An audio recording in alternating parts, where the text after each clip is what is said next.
Je perds quelqu'un que j'aime beaucoup et je reviens de son enterrement et je me dis il faut profiter de la vie, je dois faire ce que j'ai envie de faire depuis longtemps et donc je me dis je vais me donner pendant 1 an le droit de faire ce que j'aime le plus au monde, de dessiner jusqu'à l'overdose et donc je vais dessiner jusqu'à l'écœurement. Alors le premier objet c'est une tasse à thé. J'allais parler de céramique et je me suis dit la première chose qu'on connaît tous en céramique c'est la tasse. Ça existe depuis des millénaires et donc je dessine une tasse à thé. Et le lendemain, cette tasse à thé devient la même forme, est agrandie et mesure 50 cm de haut et devient une lampe. Et donc tout de suite de placer la chose en disant voilà, je suis designer, je commence par ça.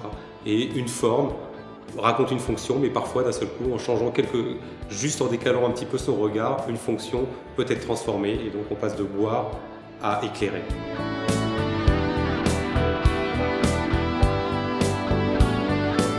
En automne, je pense que sans doute ce qui est le plus frappant, c'est la lumière. C'est-à-dire que plus la lumière baisse en novembre, je commence à dessiner des lampes. Et ça, je me rends compte a posteriori. Et donc, je vais dessiner une série de, je sais plus, 30 ou 40 lampes qui commence en automne et puis qui va se finir en hiver. L'hiver, il y a toute la série Il neige, et donc il y a toute une série de plats paysages qui sont juste des courbes, je dessine ces courbes de neige.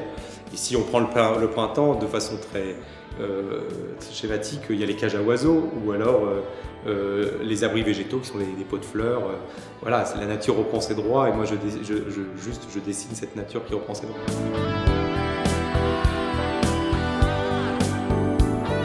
Ce qui était intéressant pour moi, c'était de me dire qu'il n'y avait pas de règles dans ce projet. Et c'était de me rendre compte que je n'avais justement pas mis de règles, à part la règle de dessiner un objet par jour.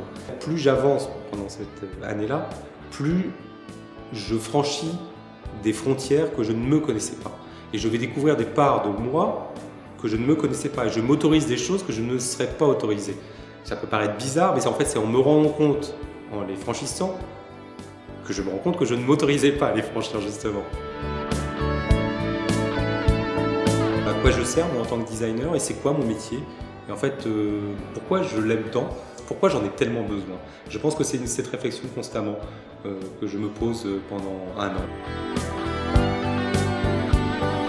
J'ai photographié avec mon téléphone les céramistes en train de travailler. J'en ai 6 qui sont mes principaux lieutenants qui ont travaillé pour moi pendant 1 an.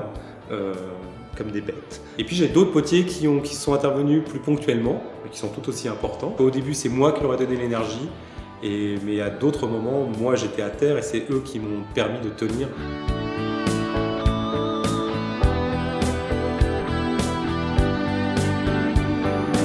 L'été, il y a un épuisement, il y a une joie en même temps, parce que je sais que je suis en train de finir, c'est la dernière ligne droite.